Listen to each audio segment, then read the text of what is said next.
తమిళనాడు రాజకీయాల్లో తన అదృష్టాన్ని పరీక్షించుకుంటున్న సినీ నటుడు విజయ్ ఒక ఫ్యాన్ ఇచ్చిన ఫోటోను పట్టుకుంటే దాన్ని వైఎస్ జగన్ అభిమానులు తమకు లభించిన అంతర్జాతీయ గుర్తింపుగా భావించడం ఇప్పుడు సోషల్ మీడియాలో అతిపెద్ద కామెడీగా మారింది. తమిళనాడులో విజయ్ ఎన్నికల ప్రచారంలో తన అభిమాని ఇచ్చిన ఫోటోను 2 సెకన్లు చూపించారు.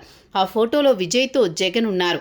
ఆ ఫోటో చూడగానే ఏపీలోని పెయిడ్ కార్యకర్తలకు ఎక్కడలేని ఉత్సాహం వచ్చేసింది. తమిళనాడులో జగన్ గర్జన, విజయ్ ఆదర్శం, జగన్ అన్న అంటూ గ్రాఫిక్స్ వీడియోలతో సోషల్ మీడియాను హోరెత్తిస్తున్నారు.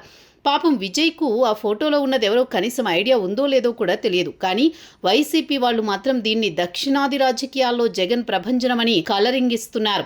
జగన్ రెడ్డి 5 ఏళ్ల పాటు ఒక రాష్ట్రానికి ముఖ్యమంత్రిగా పనిచేశారు. కానీ విజయ్ ఇంకా రాజకీయాల్లో ఓనమాలు కూడా దిద్దలేదు.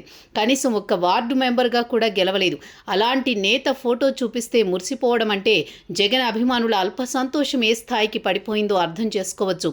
ఒక మాజీ సీఎం ఇమేజ్ను నిలబెట్టుకోవడానికి ఒక తమిళ హీరో సాయం కావాల్సి రావడం నిజంగా రాజకీయ వైచిత్రి. చెన్నైలో ఎవరో ఒక అభిమాని ఇచ్చిన ఫోటోను పట్టుకుంటే దాన్ని జగన్ గర్జన అని ప్రచారం చేసుకుంటున్న వారు ఇక్కడ ఏపీలో తమ పార్టీ పరిస్థితి ఎలాగుందో ఒక్కసారి కళ్ళు తెరిచి చూస్తే బాగుంటుంది అన్న సెటైర్లు పడుతున్నాయి. సొంత రాష్ట్రంలో జన సమీకరణ కోసం తంటాలు పడుతుంటే రాష్ట్రం హీరోలు ఫోటోలు చూపిస్తున్నారని సంబరపడడం గోడ మీద పిల్లికి కూడా సింహం ఎలివేషన్ ఇవ్వడం లాంటిదే. విజయ్ ఏదో యాదృచ్ఛికంగా చేసిన పనిని తమ రాజకీయ మనుగడకు వాడుకోవాలనుకోవడం ఆ పార్టీ దివాలాకోరుతనానికి నిదర్శనం.